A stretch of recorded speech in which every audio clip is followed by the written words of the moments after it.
Hello everyone and welcome back to episode 251 of your favourite Formula 1 show. Yes, Jamie and I return this week for a little bit of a different podcast. Yes, if you watched our last week's podcast where we went through and we ranked all of the rookie drivers to help us celebrate 1k subs on the channel, we have decided to do a 1k Q&A. Now, I think I did one of these when my personal channel hit 1k subscribers, Jamie, many years ago.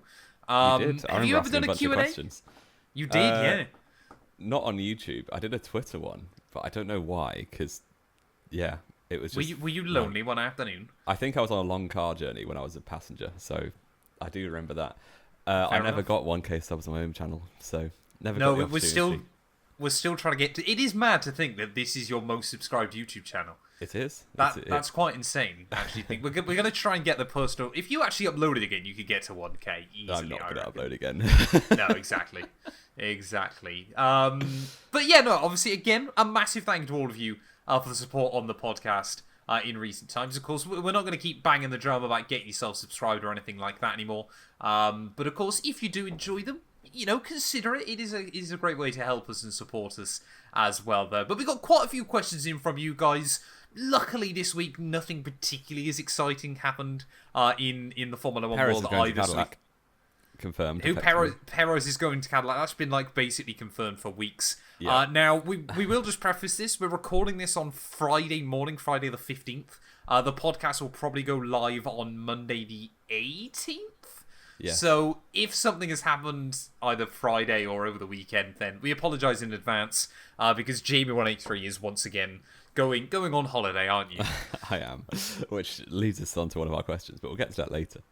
Where are you going on holiday this time? It's difficult to keep up. I'm going to visit my parents who live in the south of France, in Cannes. But Jamie's a middle class man with his parents living on the French Riviera. I grew up in working class South Yorkshire, and then they got a job on the south coast of France. So what can I do? Do you reckon, therefore, that someone else used to live on the French Riviera and now has a job in South Yorkshire? Possibly. Like, do these things balance out? That's a bad trade if they do. But yes, I'm off on Sunday and I'll be back on Thursday. So this is why we're recording early. So yeah, we'll see if anything fun happens over the weekend. I would be surprised since we're mid-summer break. But yeah, I'm going to visit Monaco while I'm there. So I'll be on the lookout for any F1 drivers. Get us a track guide. Get us an if you spot an F1 driver, can you please just get them to film an intro for us? Because that would be incredible. They literally just have to say like, subscribe to Knowing Wheel or something. Yeah, that'd be incredible. Jamie, that is your job. Midsummer break, I would be amazed if any F1 drivers are actually in Monaco at this point because most of them are. I went last year. When did you go though? Mid-August. In the summer break. I was going to say, my partner's friend went, and that must have been between Silverstone and Spa.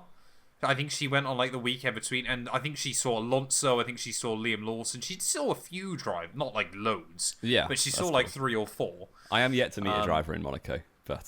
the thing is, well, I'm pretty certain you have to spend a certain amount of days a year in Monaco as well for the tax advantages. Yeah, you will. I think it's like 120 or something. It's quite a lot. Yeah. I did see Flavio Briatore when I was there, but not an F1 driver yet. No, yet. I don't think he's ever going to be a Formula 1 driver, I hope. Yeah, but I mean, I haven't met an F1 driver separate from Flavio Briatore. Fair enough. Anyway, let's get into our questions then. As we said, a massive thank you to everybody for dropping us some questions if you did. Of course, if you've got any more, if you forgot to ask us one last week, you can drop it down. We'll probably answer it in next week's show as well. But yeah, this is going to be like our 1k Q&A special. So our first one comes in then from Oscar Gray 155. He says, first of all, hi guys, love the podcast, keep it up. Jamie and I aren't going anywhere anytime soon. Apart from the south of France. Apart from the Jamie going to the south of France. What was the greatest season this millennium in your opinion? And how did you guys meet? So I think we'll answer the simple one first. How did we meet? That was actually, wasn't it, Jamie, through an old F1 league, which I don't even know if they're still running anymore. I think they do. Is AOR? I think it does run, but not very popularly. So AOR, Apex Online Racing, as it was known, we're not joking when we say this. It was by far and away the most popular F1 league. Yeah. Up until about F1 2018. It's bizarre, isn't it? You could do a whole video on its downfall. Because AOR was in the perfect position when F1 esports became popular. Yeah. To absolutely make a killing. Like, they worked with F1 esports. I could make a video on it because I was in charge of it when it downfell. Jamie was part of its downfall. Yeah, exactly. I don't think I contributed to its downfall, but I think you did a little bit. I probably didn't help it very much. Yeah, I was saying, I think you contributed more than you ever let on. But yeah, we basically we both started playing F1 2016. Obviously, we hadn't met each other. We both signed up because it was the first time ever they were kind of doing like a more rookie league. Assist league, basically. Yeah. Assist league, yeah. So like you could have racing line, you could have ABS, you could have traction control. So yeah, we met through that. I was the official coordinator for it because I'd actually done some AOR racing beforehand. And I actually won that season. You did, but I beat you in Australia and China. So here's a fun story for this. We did some pre-season races. I can't remember. One was in Baku. I don't remember where the other one was. I think one was in Spain. But Matt, you probably had about 400 or 500 subscribers at the time on your main channel. Yeah. Though you uploaded a video of the Baku race in particular, I remember, and I was rubbish at the game. I hadn't owned an F1 game in 4 or 5 years. I think we were all rubbish. Yeah, it's true. But at one point there was a safety car restart. I overtook you on the safety car restart, and I was watching that clip back for about 2 weeks before the season started. So I was like, "That's sick! I'm in a YouTube video." So yeah, I was like, "Wow, this big YouTuber's on my league. 400 subs." Yeah, no, it is mad, isn't it? Like, yeah. And then I beat you in China. I won that race, and I've watched that back so many times. You still go on about it to this day. I do. It's incredible. I mean, that's mad, isn't it? Because that was 9 years ago now. Probably just over 9 years ago we started talking. Anyway, that was kind of, obviously, a long time before the podcast. A long time. That was basically like when I first started, like, doing YouTube in air quotes. Like, not even taking it seriously. Just doing it for a bit of a laugh. Not at that point. I was still at secondary school at that point. Oh yeah, we were 16. No, I just started going to college, I think. By the time we started that. Crazy. And then we've only met twice in real life, and the first time we've only met each other twice in 9 years IRL, which was we went on holiday 2 years ago. 2023, yeah, 2023, and then we also met at the 2018 Belgian Grand Prix, which was more just per chance. Yes, I think we were for both about kind of half an hour or something. I was with my dad, and you were with your dad. I was with my dad. Yeah, exactly.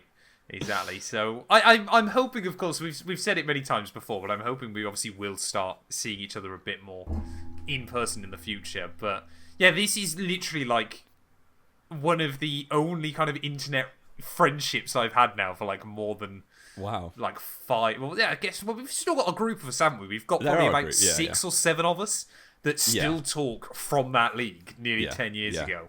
Crazy. Which is kind of mad when you think about it. Yeah, every time I tell my real life friends about any of you lot, they're all like, "Are you going to get murdered when you meet them?" And I'm like, "No, I've met them many times." Yeah, it's mad, isn't it? Like, weirdly though, most of you live in the north. Like, I'd say out of the 8 or 9 of us, probably 6 or 7 live in the north. Yeah, exactly. So we have met. So obviously, semi-regularly. You guys have met up a few more times, but for me, it's like a 4-hour trek to come up and see you. Which I is see what we're worth, more Matt. difficult. I'm not going to take it personally. Exactly. What was the greatest F1 season in this? So since 2000, then Jamie, I'm gonna let you answer this one first because there's a few. Okay. There's a few in there. There are. I think I can only really talk for the ones that I remember, which we're probably talking 2008 onwards, maybe. Out of those, I mean, before that, there's not that many great seasons, to be honest. 2003, definitely. I would go with 2012 personally. Obviously 8 different winners, 7 in 7 races, 6 different teams winning a race, and you had a crazy title battle. The only thing that would have made it slightly better if Alonso managed to win, because I think he drove. To be fair, Alonso and Vettel both drove incredibly that season, but Alonso, that car was genuinely 4th or 3rd fastest throughout most of that season. And I'm not saying the Red Bull was the fastest car, because it kind of wasn't, but the fact that Alonso took it to the last laps of the last race was an incredible season for him. Yeah. I mean, the Ferrari kind of was a bit slower than the Red Bull, wasn't it? But far more reliable. Yes. If I remember correctly, Ferrari didn't have a single mechanical failure that the year. No, Alonso had but two was DNFs, and they were both crash two related. DNFs, and both not his fault. Like there was nothing he could do to avoid them. Like I said, 2012's definitely got to be right up there. I think 2021, of course, has to be right up there. Everything comes back to 2021. 2003 deserves to be up there as well because that season had so many storylines going on. A couple underrated ones. Obviously, 2010 as well. That four-way championship decider, I think, was incredible. 08 was up there. 08 as well. I was actually going to throw out there maybe 09 because they're just the way that season was so unpredictable. It was a bit wild, wasn't it? But I guess by halfway through, you kind of knew who'd win it, or you liked. Well, by about round 4, you knew basically who was going to win it.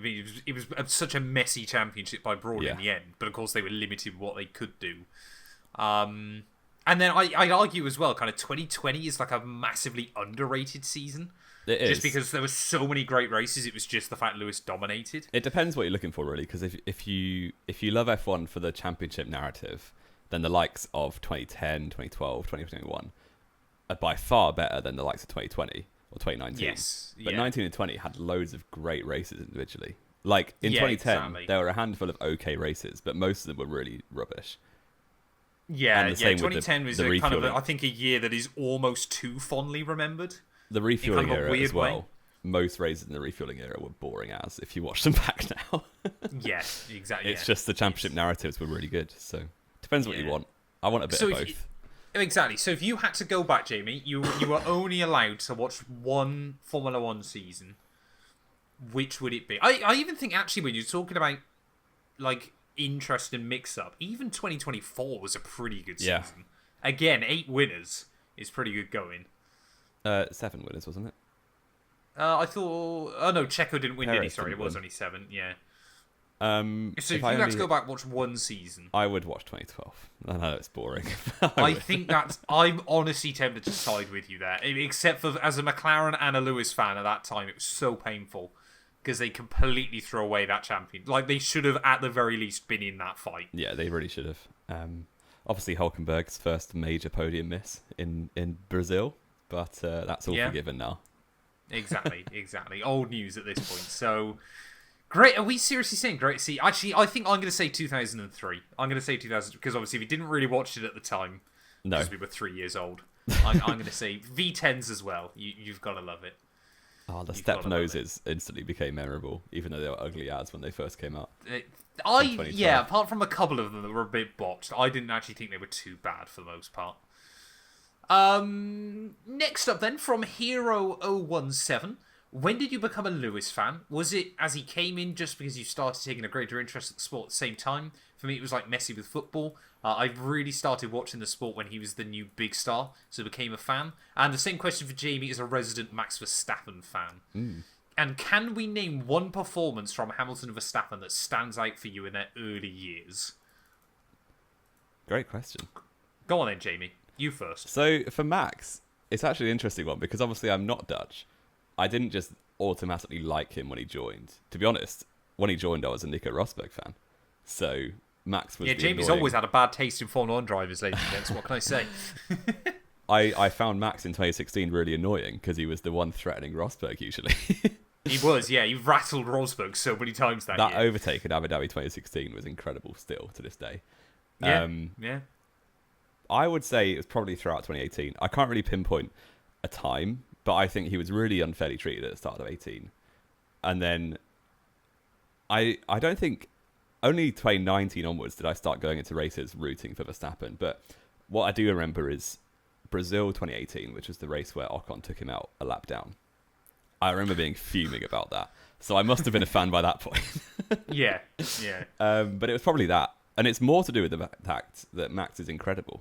And he has that's a real turning point in his career around that time when he shoved Ricciardo out the door and then I think really went on to a higher level in 2019. And then it's kind of 2018 I think was kind of where he really started to get a stranglehold over the Red Bull team. It was why Ricciardo left at the end of that year. I never really warmed to Ferrari drivers generally. And the fact that Max was always the one annoying the Ferrari drivers went a long way. I loved his attitude. I loved his personality. His humour. So yeah, I think it was throughout 2018 to be honest. And the one, try to pinpoint a race in that time. I mean, yeah, probably Brazil 2018 because he was going to win from fifth on the grid, wasn't he? And then Ocon took him out. So Yeah. yeah. No, very, very... And it kind of, yeah, so it wasn't really for you day one, was it? Kind of became a fan of him. For me, with Lewis, it was... 2007 was, like, the first year I started watching Formula 1. Like, it was kind of, It's always been people go, I've been watching Formula 1 since I was 3 years old, going, there's no way a 3-year-old would sit in front of the TV for 90 minutes, kind of, without moving around and stuff. Like, by age 7, I think that's just about kind of possible.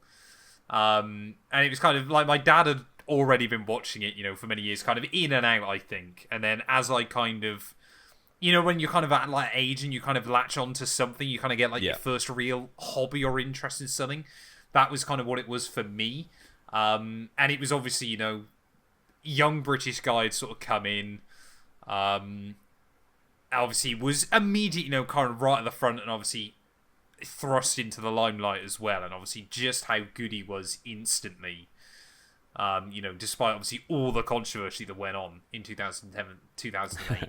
Which I'm sure you were very aware of at 7 years old. Yeah, you've kind of got no idea of that going on behind the scenes, and it's so fascinating. I mean, even to this day, I was literally reading something yesterday, Jamie, about BMW with their KERS system in 2009.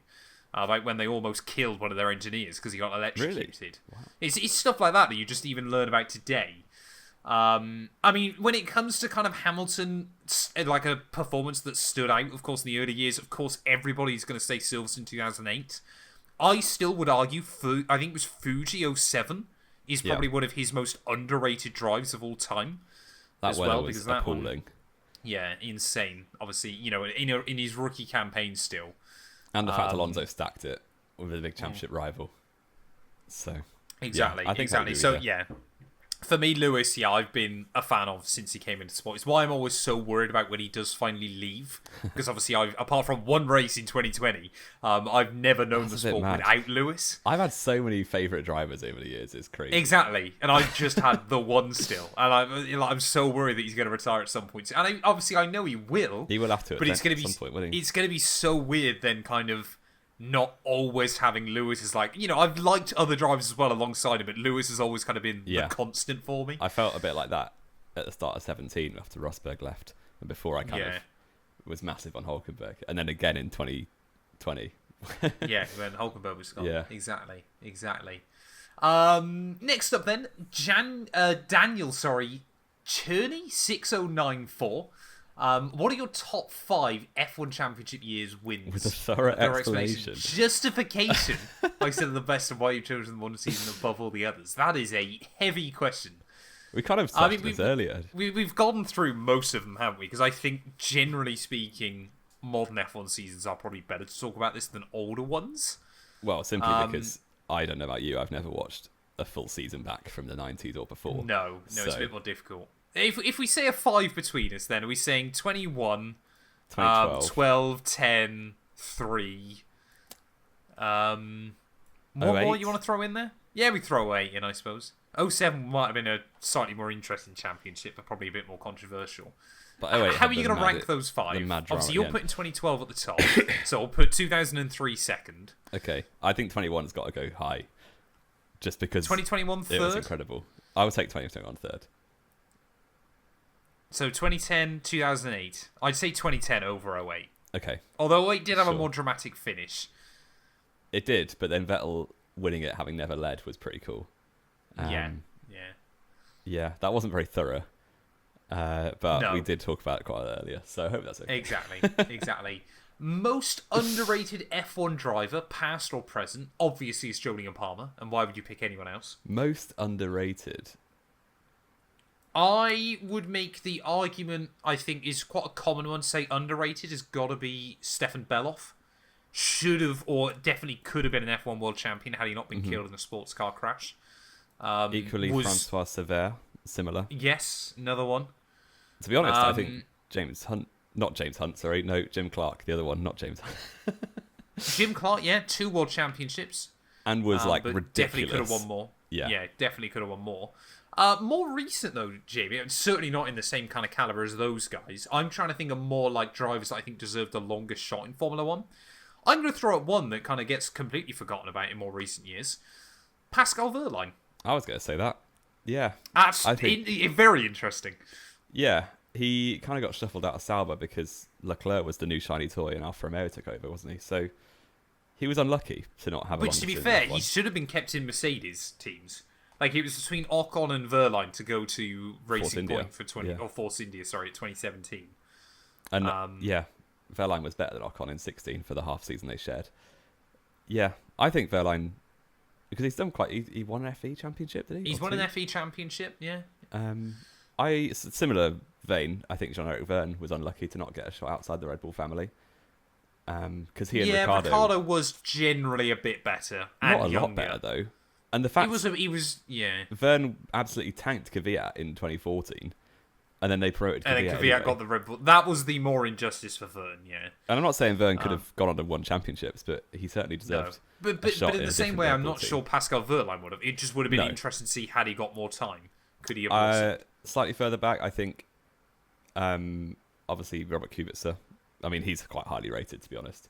But yeah, I would argue, honestly, nowadays, and I know our Polish viewers might hate me for this, but I would argue that he might be slightly overrated. Possibly. People forget after Canada or 08, he only outscored Heidfeld by 1 point. Well, Nick Heidfeld's another one who's massively underrated. Well, exactly, yeah. Yeah, I know you do. So, there's a few in there. Favourite era of F1, most underrated and overrated. Easy for me, favourite era of F1, I always argue 06 to 2010. Although there were obviously great championship battles in there, I think people don't look back at it enough. 5 drivers, 5 different teams, 5 years with world championships, and kind of that Brawn fairy tale mixed in there as well. The Ferrari versus the McLaren beef. 2010, which of course we spoke about already, I would say was incredible.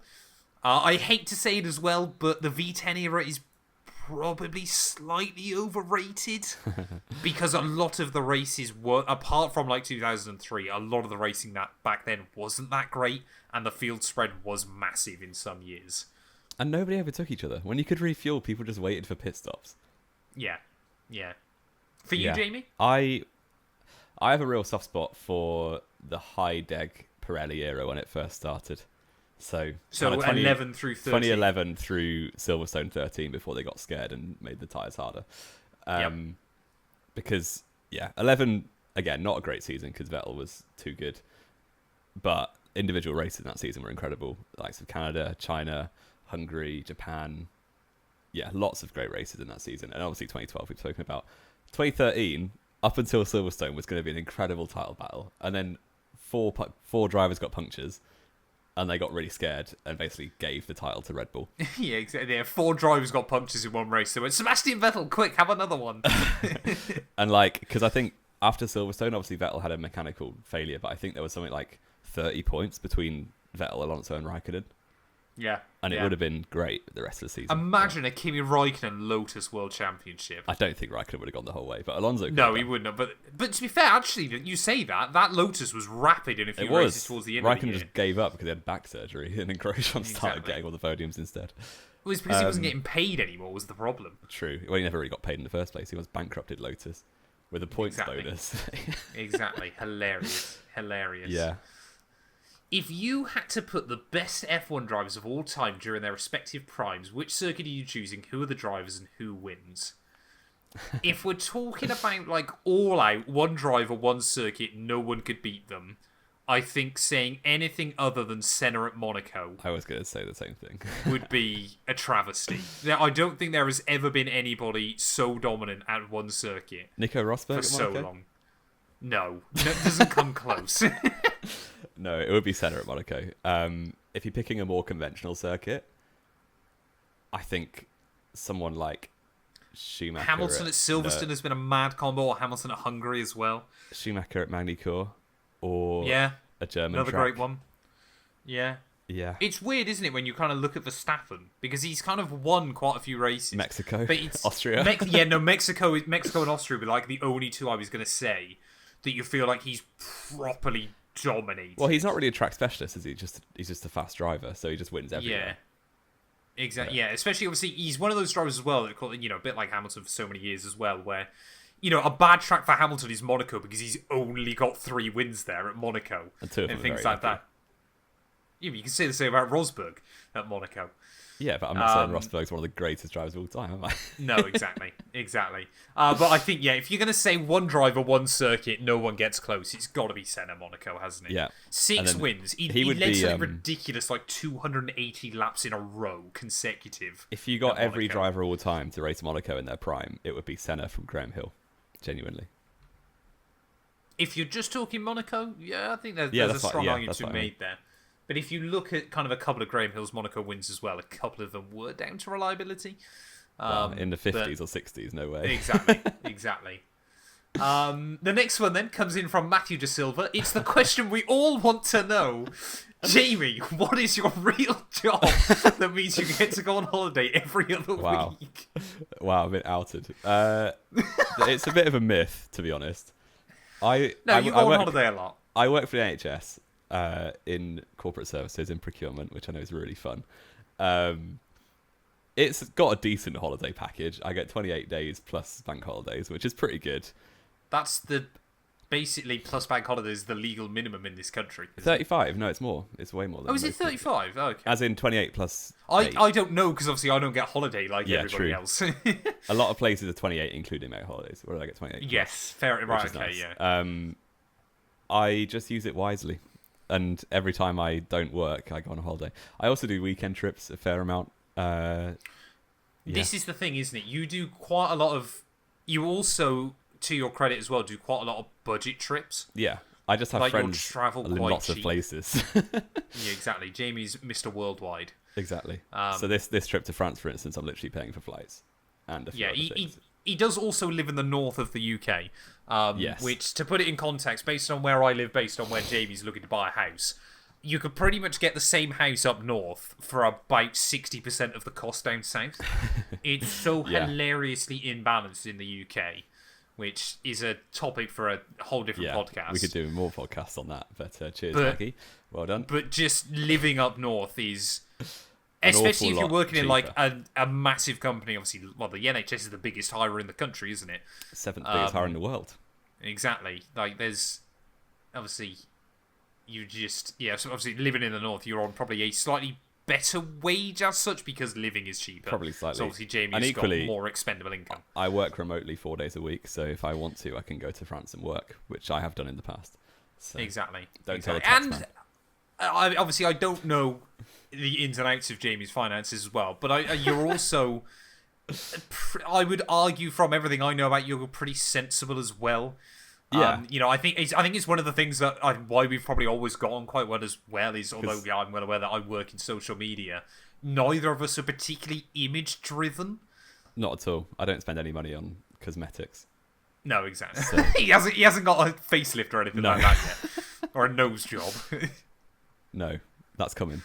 No, it's not. I'm not committing. Episode 500, Jamie gets a nose job. Yeah, incredible. That's enough about me. Let's move on. Next one is also for you then, Jamie. What would it take for you to come back and beat Matt at an F1 game? I don't think I could beat you at an F1 game anymore, to be honest. I think you could if given enough practice. To be honest, not that quick. Even in my prime, I didn't really beat you that much. No. We did co-op. No. That was really good fun. That was.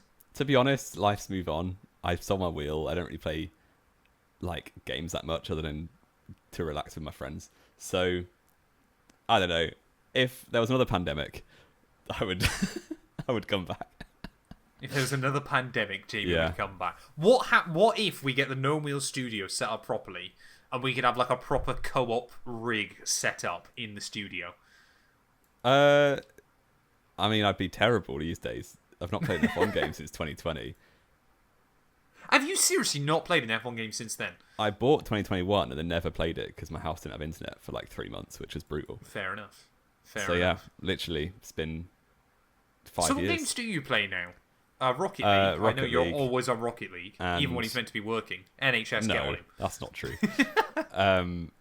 And actually online poker, where I don't put money into it. So don't. I was going to... Sorry? Talking about responsibility with money. Do not gamble. Wait, you play online poker? With a bunch of my friends, yeah. We tend to... Since when? Like 3 months, maybe. It's good fun. I enjoy it a lot. I'm not very good. But yeah, you don't strike me as a poker player. I'm gonna say I think I'm good is the problem. That's where it all goes wrong. that's always the biggest problem when it comes to poker. People think they're better than they are. Exactly. There you go then. So Jamie will never come back to the F1 games, which is a little bit of Unless a shame. we get COVID-20. Did you never get into F1 Manager or anything? Because I thought that might be. I played F1 Manager a bit when I was 17. I want to say 17, 18, when Motorsport Manager first came out. Oh, I was going to say I meant the actual F1 Manager games. No, I never really got into it. I played a lot of Football Manager when I was younger, but again, don't really play that anymore. So, yeah, and I play fantasy football an awful lot. So I guess Jamie that's kind of just a game. bang on about FPL. I tell you what, he wants to set up a Knowing FPL podcast. This podcast is coming out after the first game week of the season, so Mo Salah, I hope you've delivered. Fair enough. Fair enough. If you're listening, please score a bunch of goals. Oh, sorry. Next one then from Isaiah Larson 4365. Which team would you say has the strongest driver academy / program? That is an interesting one. Because you would argue Red Bull is kind of the most well known. You would. But when you look at drivers, as they've said, Matthew De Silva actually responded to this when going McLaren, which I think is a very good shout. Who's come through McLaren? Because they've got Alex Palou, they've got Alex Dunn, Lando. Hamilton came through as technically a McLaren Mercedes, which is. I would argue, but we're also. Are we really going to talk about 20 years ago and talk about? Are we talking about now? I'm just thinking we're talking championships. about right now. Okay, fair. Yeah. I mean, right now, the strongest drivers in the pipeline. It probably is Red Bull, to be honest. But Red Bull is so prominent, isn't it? Like when you look at say young drivers and things like that. Obviously, Red Bull sponsor most of the F2 grid and things like that.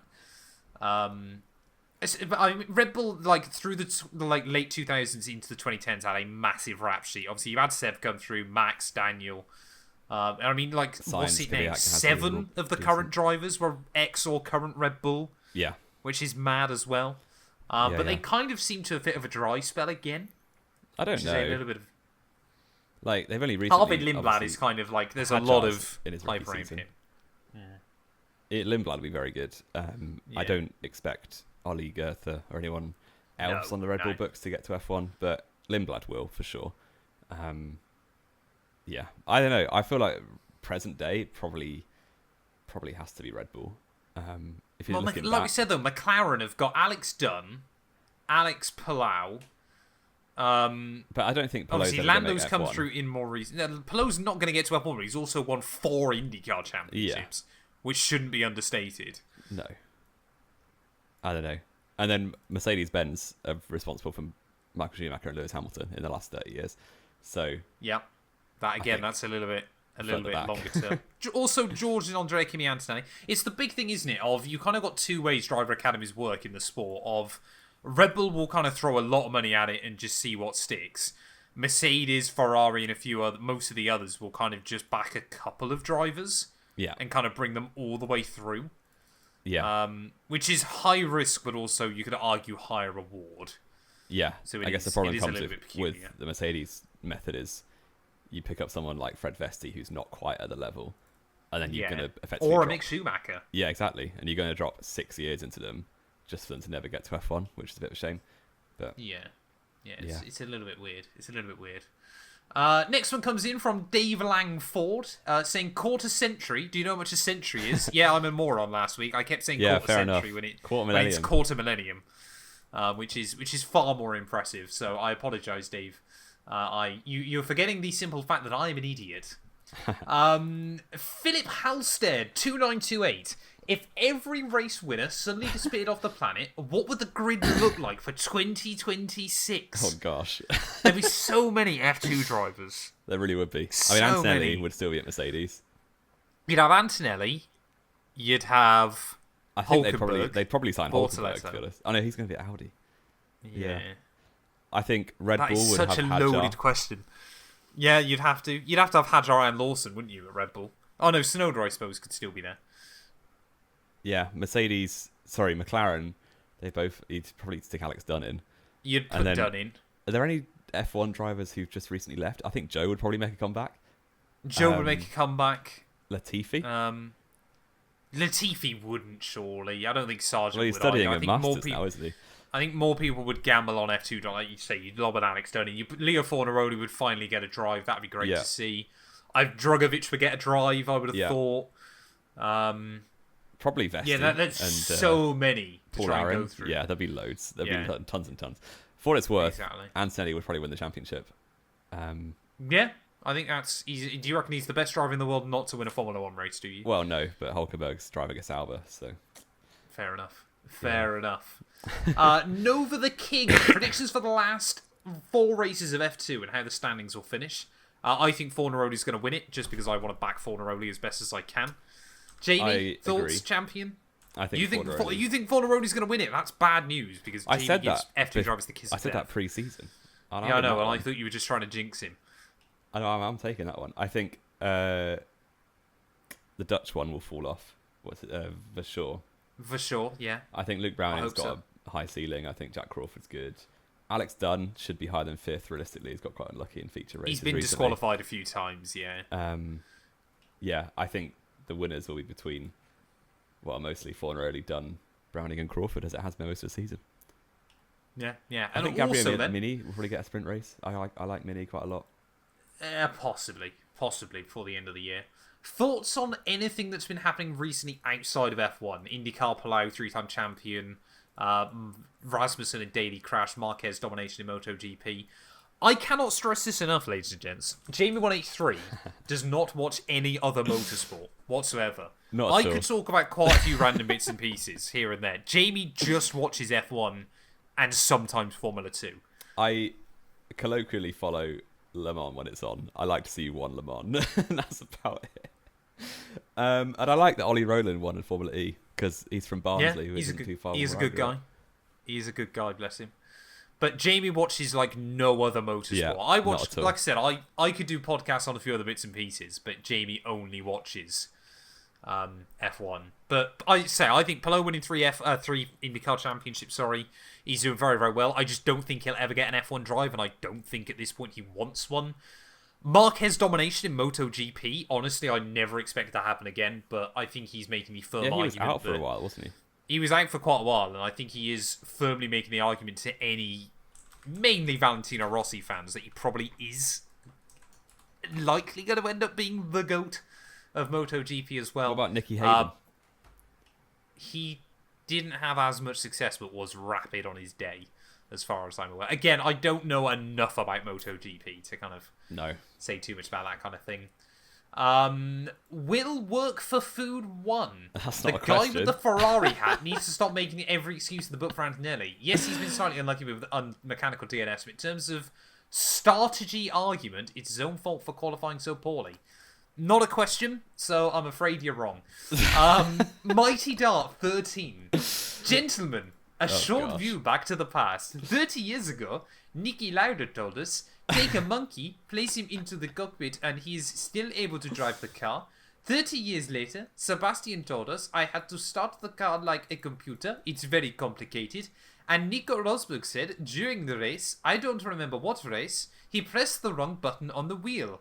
Question for you both. Is Formula 1 driving too complicated today compared to 20 or more buttons on the wheel? Or are there too much under effort, under pressure? What are your wishes for future concerning the technical program during the race? Less buttons, more, or less or more communication with your engineers? Formula 1 cars, right now, Jamie, are far too easy to drive. Could you just I've said this tell many me who times. the question is to? Yeah, exactly. Yeah, can you repeat the question, Dart? I think, the fact that Brad Pitt could drive one to like 60% of its capacity says quite a lot. Formula 1 cars right now, we need to go back. I still think the 2014 to 16 regulations were slightly underrated because those cars have been really difficult to drive, or really difficult based on a modern sense to drive. It's why 2008 is one of like the better F1 seasons, because everybody still had groove tyres but suddenly no traction control, which was or hilarious. ABS, yeah. Or ABS, which is hilarious. Yeah. But no, I would make the cars more difficult to control. I was watching, someone did a comparison between Alonso's pole lap at Hungary 09 and his P5 in Hungary or a couple of weeks ago.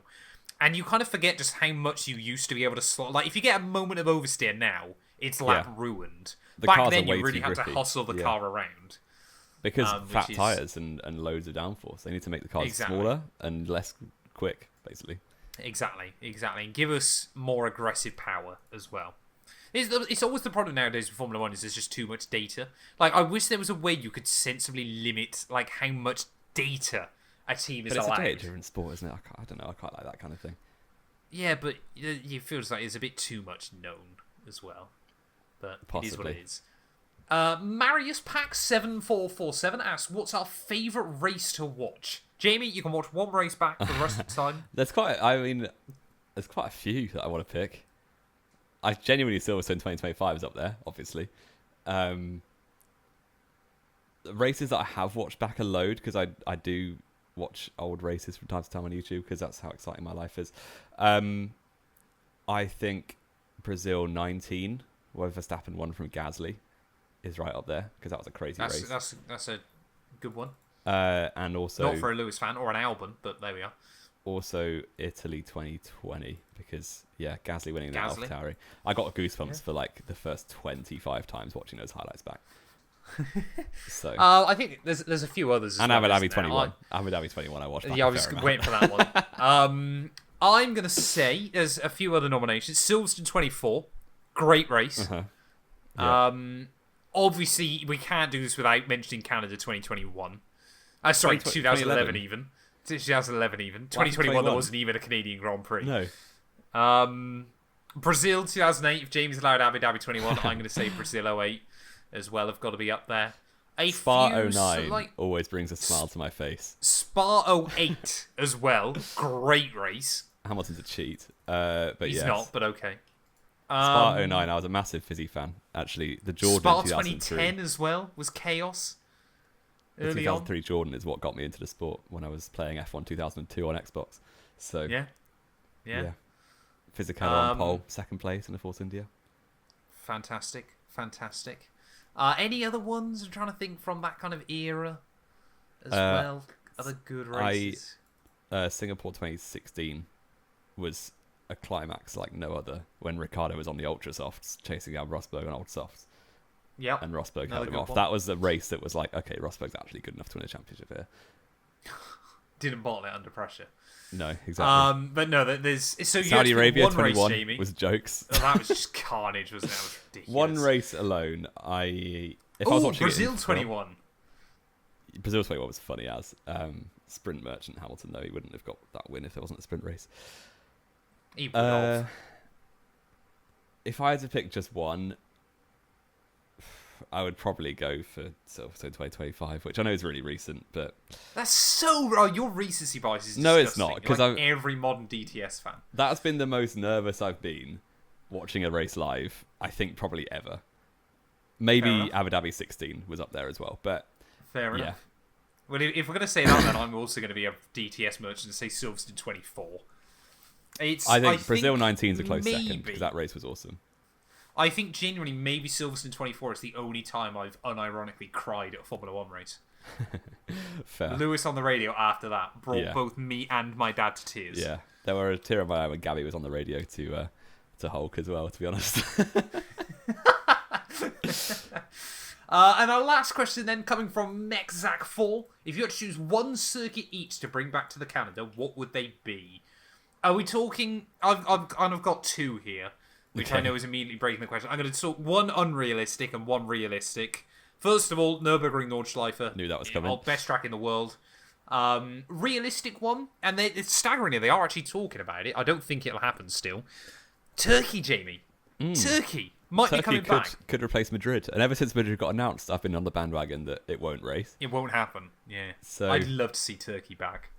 I think it would suit the generation as well. Unrealistic Arvis with like a 55-degree banking and then just two long straights. Why not? That'd be jokes. Only Jamie could somehow pick a more deadly Formula 1 track than the Nürburgring. And then, Kuala Lumpur, Malaysia. I want it back. Oh, that's another great shout. Another great shout as well. Yeah, it's a shame that the only good Tilka drones in the last 25 years are the ones that have dropped off the calendar. Bahrain? Bahrain's good. Yeah, I guess Sochi's gone now as well, which is positive. So, Yeah, we're starting to cull a few of the bad ones as well, which is good. Abu Dhabi's been made good as well, so that's helpful. Abu Dhabi's been made better. It's still not good, but it's better than it was. But there we are then. Thank you, everybody, for all your questions. I think Jamie and I have ended up making this podcast a bit longer than we expected. We apologise that a few of them were kind of a little bit probably too wordy to properly kind of give you the exact answers you wanted. But like we said, of course, if you have got any other questions, leave them down in the comments below. We'll make sure that we'll go through a few of them on next week's show. Jamie, have you got anything else to answer? I don't think so. No. Thank you all, as always. Then we'll have to do another one of these when we hit 2K in hopefully in 3 weeks, the near future. I can't remember when we set up this channel. How long did it take us to get to 1K? I want to say. Was it? But it was May 17th, 2022. Podcast started 21. We picked such a good year to start, especially with the beef between us two. Yeah, it was great. Those early days, the Jeddah podcast, the Abu Dhabi podcast, were genuinely amazing. Just because it's an hour of back and forth disagreement. It's just an argument, basically. He was basically just listening to two grown men argue. But we weren't shouting, which is better than most of the No, at the time, Jamie, this is the thing, I think, as well. Like, I don't know many of the people that successfully maintain a podcast as a Max and a Lewis fan. not that you'd argue our podcast is successfully maintained, but there we are. It's also because not rivals anymore, which is helpful. Fair enough. They kind of are getting there this year. I guess. Battle for 11th. Exactly, yeah. Wonderful, wonderful. Thank you all, as always, so much for listening. If you have enjoyed, please do make sure to leave a like, get yourself subscribed. A massive thank you again to everybody for 1K subs. And Jamie and I will return then, maybe the end of this week, maybe the start of next week, with more Knowing Wheel.